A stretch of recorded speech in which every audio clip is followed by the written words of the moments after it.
This is an article review for OTD 8161 on the article Associations Between the Settings of Exercise Habits and Health-Related Outcomes in Community-Dwelling Older Adults.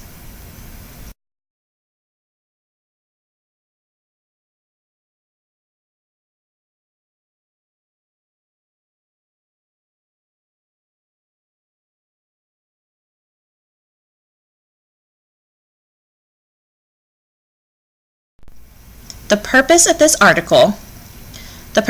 study was to examine the associations between the settings of exercise habits and health-related outcomes in community-dwelling older adults.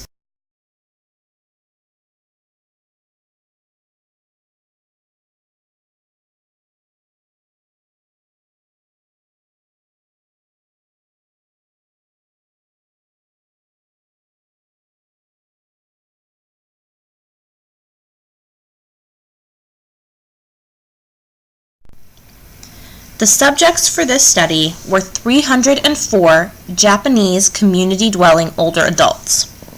All of these individuals were ambulatory and independently performing ADLs. Those that were excluded were hospitalized for longer than 1 week, 3 months prior to the study, those diagnosed with stroke, Parkinson's disease, depression, or dementia, and those with an MMSE score below 20. The methods of this study included face-to-face interviews, self-reported questionnaires, and health-related outcomes, including MFS, which is highly reliable, with an alpha score of 0.92 and a test-retest score of 0.92. MMSE, GDS, frequency of going outdoors, food frequency scores, TMIGIC, history of falls, and level of exercise self-efficiency, as well as self-related health. There were 2 groups in this study, those of habitual exercisers and those of non-exercisers.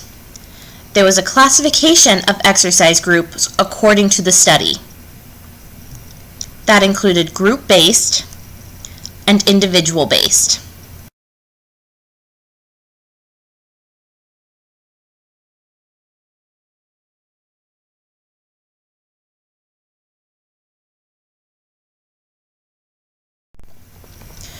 The results of this study showed that exercise self-efficiency and self-rated health was better for habitual exercisers than non-exercisers.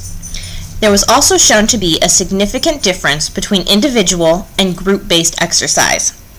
The threshold for significance within this study was less than 0.05. After adjustments were made for age and gender, there was still significance. The limitations that were included in this study were the fact that it's a cross-sectional study, which means that it cannot demonstrate causation between exercise habits and health-related outcomes.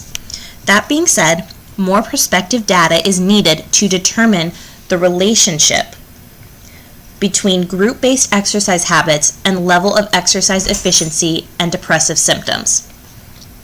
The details of exercise were not recorded for this study, meaning the intensity, duration, and frequency were not accounted for. I feel that there was a significant inclusion of information will be needed in the future methods for quantitative relationships between amounts of habitual exercise and group settings and health-related outcomes. Were approved by the Sapporo Medical University Hospital of Ethics Committee, as well as written informed consent from each participant before the study initiation. I feel the provided limitations show that the researchers really took the time to look back and see where improvements could be made.